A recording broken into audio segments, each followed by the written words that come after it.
मैं हूं मेनका चौधरी और आप देख रहे हैं इस वक्त न्यूज 18 10 का दम में स्वागत है आपका। और सबसे पहले अपील, सबसे पहले बात मास्क की ही कि आप मास्क का इस्तेमाल जरूर करें, क्योंकि इस वक्त मास्क ही सबसे बड़ा हथियार हमारे और आपके हाथ में है कोरोना से लड़ने के लिए।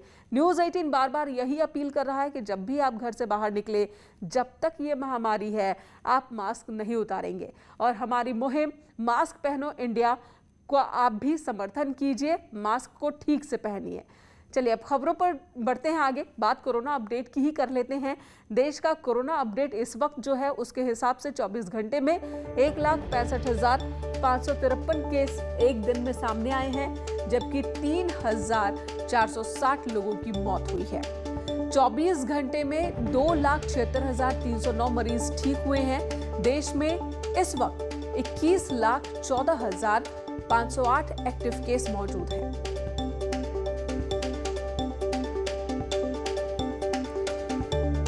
कोरोना के आंकड़ों की बात करें, 24 घंटे में नए पॉजिटिव के मुकाबले ठीक होने वाले लोगों की संख्या में इजाफा देखने को मिल रहा है। हालांकि जो मौतों का आंकड़ा है वो लगातार परेशान करने वाला है। 3,460 लोगों की मौत 24 घंटे में कोरोना की वजह से हुई है। इन लोगों ने अपनी जान गंवाई है। हालांकि जानकार का कहना है कि जो लोग पहले से थे, क्रिटिकल कंडीशन में थे, उन लोगों की जान जा रही है। रंजीता झा हमारी सहयोगी इस वक्त हमारे साथ मौजूद है। रंजीता, अगर हम मौजूदा कोरोना के मामलों की बात करें, आंकड़ों की बात करें, तो कितनी राहत वाली बात नजर आ रही है और कितनी ज्यादा चिंता वाली बात?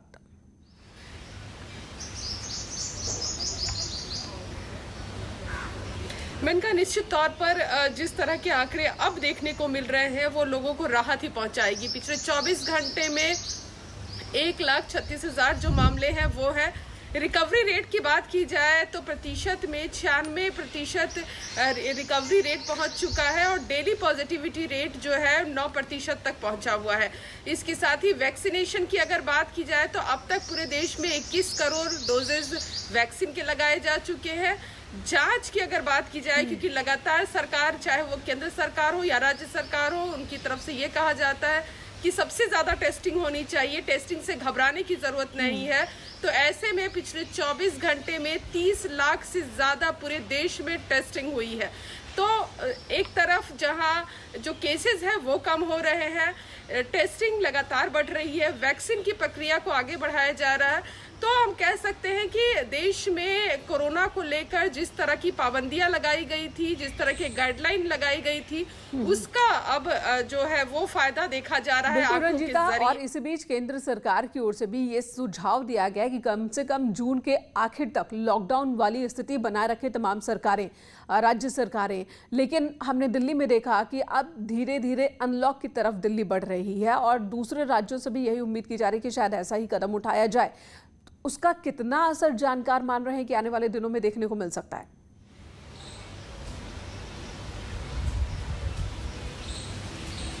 देखिए, जल्दबाजी ना हो, यही सरकारें लगातार कह रही है। चाहे वो दिल्ली की बात हो, मध्य प्रदेश ने सबसे पहले अनलॉक की बात कही थी कि अब धीरे धीरे अनलॉक की प्रक्रिया को आगे बढ़ाया जाएगा, क्योंकि बहस इस बात पर है कि जो ग्रामीण, जो खासकर रोज कमाने और रोज खाने वाले लोग हैं, उनको लॉकडाउन का असर पड़ रहा है। गरीबों की मदद करनी चाहिए कि राज्य सरकारों को, उस पर भी बहस हो रहे हैं। लेकिन इन सब के साथ ये भी है कि जल्द अगर लापरवाही की जाएगी, अनलॉक की प्रक्रिया को शुरू किया जाएगा, तो कहीं ऐसा ना हो कि जो संभालने के लिए इतनी पाबंदियां की गई थी वो कहीं ना कहीं वेस्टेज हो जाए। तो बिल्कुल, उस और भी जीवन और आजीविका दोनों को ही बचाना है। बहुत बड़ी चुनौती इस वक्त देश के सामने है। धन्यवाद रंजीता इस वक्त पूरी जानकारी देने के लिए।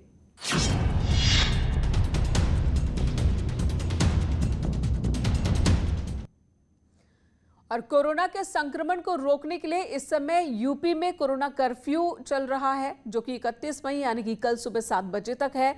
कोरोना कर्फ्यू के आगे को उसको बढ़ाया जाए या नियमों में थोड़ी ढील दी जाए, इसे लेकर आज फैसला हो सकता है। यूपी सरकार आज टीम 9 के साथ बैठक करेगी, जिसके बाद फैसला सामने आएगा।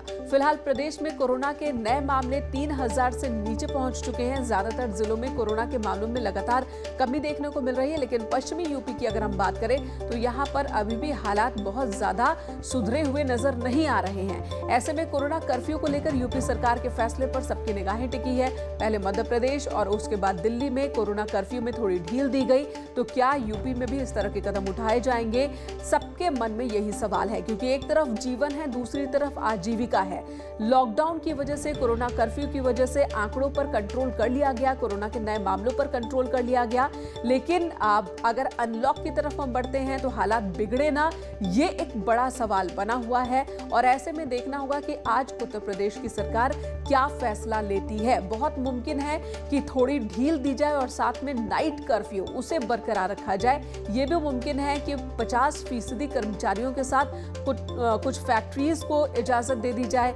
और खासकर उत्तर प्रदेश की हम बात करें तो पूरी तरह से लॉकडाउन नहीं है यूपी में, लेकिन और ढील दिए जाने के फैसले लिए जा सकते हैं कोरोना कर्फ्यू में। उमा शंकर हमीरपुर से इस वक्त हमारे सहयोगी जुड़े हुए हैं। उमा शंकर, वहां पर क्या स्थिति है कोरोना को लेकर, और वहां पर क्या उम्मीद है कर्फ्यू को लेकर लोगों को? देखिए मेनका जी, मैं बता देना चाहता हूं, हमीरपुर की स्थिति तो अभी समान हो चुकी है, क्योंकि अगर जो आंकड़ों की बात की जाए तो पिछले 24 घंटे में यहां पर अभी एक भी कोरोना पेशेंट नहीं हुआ है। तो इससे ये लगाया जा सकता है कि इस समय जांचें तो लगातार हो रही, सैंपलिंग भी हो रही है, लेकिन कोरोना पेशेंट कम हुए हैं, गिरावट आई है। जो कभी लगातार 500 से ऊपर आंकड़ा हुआ करता था, आज स्थिति बहुत सामान्य है। तो ये कारण है कोरोना कर्फ्यू का, क्योंकि लोग घरों में हैं, घरों से बाहर निकल रहे हैं तो मास्क पहन के निकल रहे हैं। तो सरकार का ये फैसले से काफ़ी असर हुआ है, लेकिन अब जो आने वाला समय है उसके लिए भी सरकार को सोचना पड़ेगा, क्योंकि पहले 3 दिन तक कोरोना कर्फ्यू लगाया गया था तो कुछ स्थिति और भी सामान्य थी, और लगातार कोरोना कर्फ्यू होने से स्थिति काफ़ी सुधार आया है। तो निश्चित तौर पे आंशिक कर्फ्यू लगाने पर कुछ तो कंट्रोल रहेगा। मुजफ्फरनगर से विनेश भी इस वक्त हमारे साथ जुड़ चुके हैं। विनेश का रुख कर लेंगे। विनेश, मुजफ्फरनगर का हाल बताएं कि वहां पर कोरोना को लेकर इस वक्त स्थिति क्या है, और तमाम जो व्यापारिक संस्थान हैं, जो आम लोग हैं, वो क्या कह रहे हैं, उनकी उम्मीद कर्फ्यू को लेकर क्या है?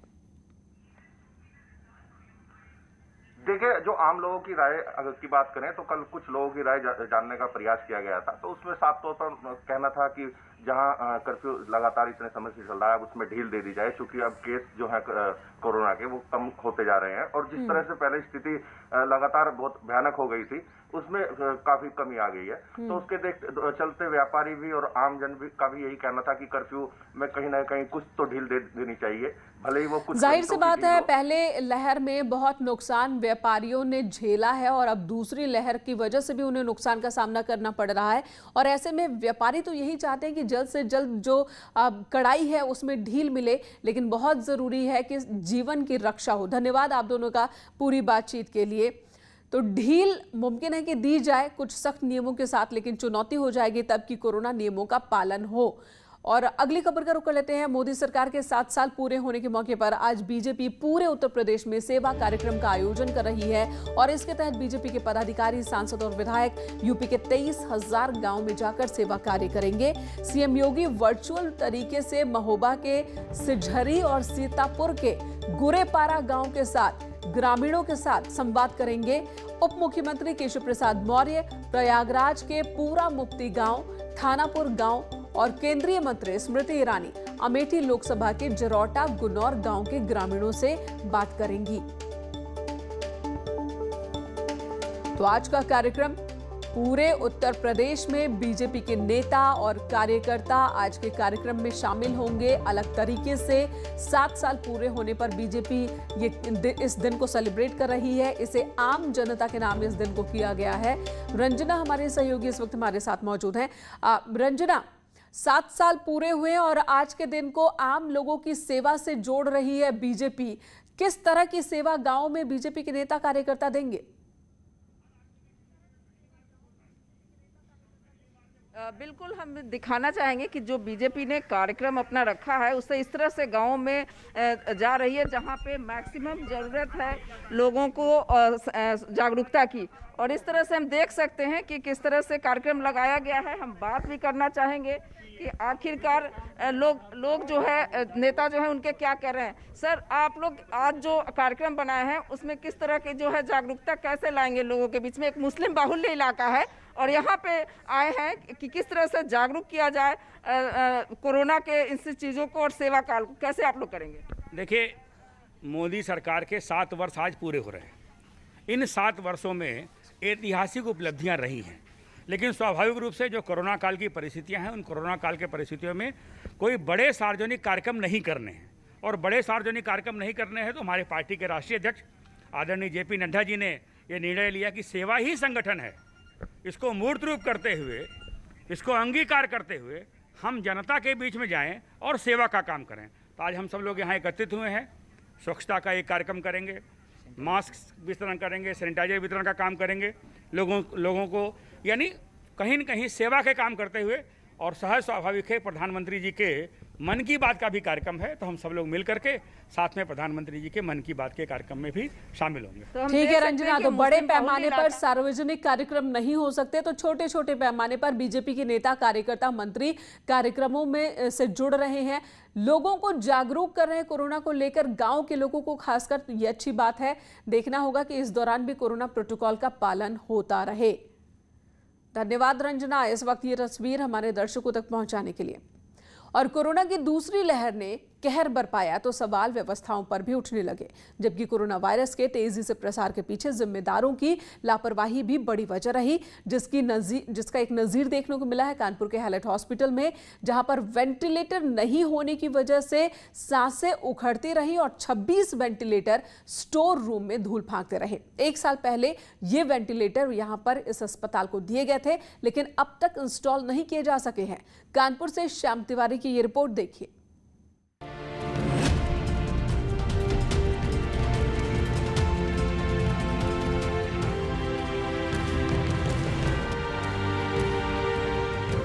कानपुर में हैलेट एक बड़ा अस्पताल है, लेकिन कोरोना महामारी के दौर में हैलेट अस्पताल की व्यवस्थाओं का दम फूलने लगा है।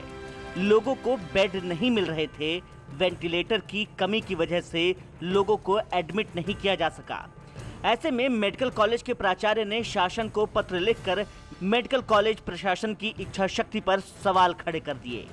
मेडिकल कॉलेज प्राचार्य ने अपने पत्र में लिखा कि पिछले साल जो 26 वेंटिलेटर हैलेट अस्पताल को दिए गए थे, उसे शासन वापस ले ले। इन्हें 1 साल से हैलेट में किसी वार्ड में इंस्टॉल नहीं किया जा सका।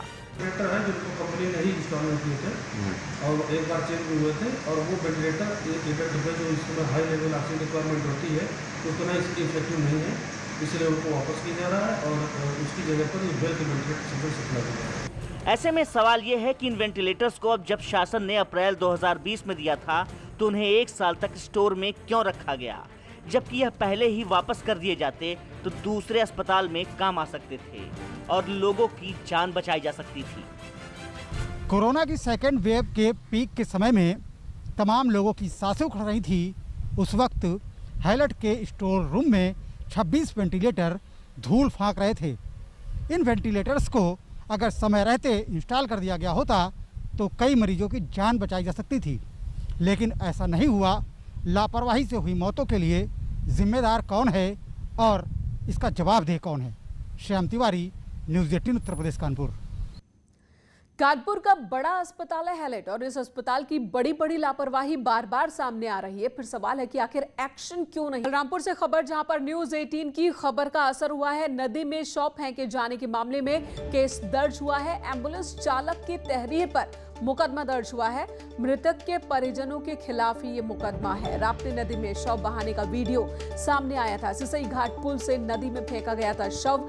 इस वीडियो को हमने थोड़ी देर पहले दिखाया था और जानने की कोशिश की थी कि आखिर कौन लोग हैं, किसका शव फेंक रहे हैं। तो जानकारी जो सामने आई है, घर वाले ही थे मृतक के जिन्होंने डेड बॉडी को राप्ती नदी में फेंका इस पुल से।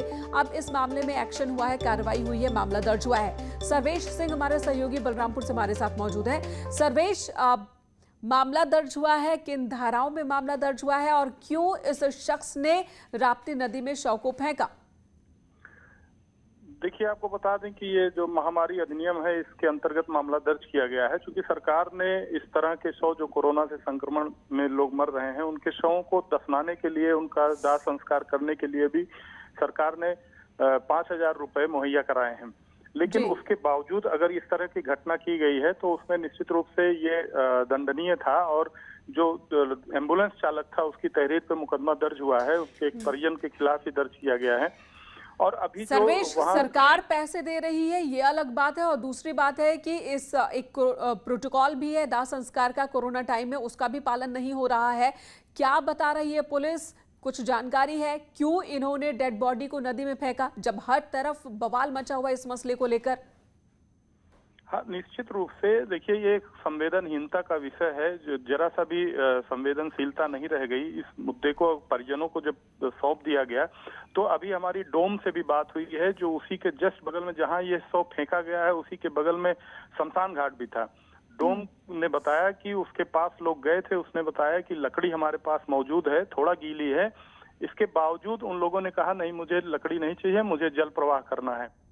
जी, धन्यवाद सर्वेश पूरी जानकारी देने के लिए। तो जल प्रवाह करना है, इस जिद में इन्होंने डेड बॉडी को इस तरीके से नदी में डाल दिया, जिसके बाद अब एक्शन हुआ है।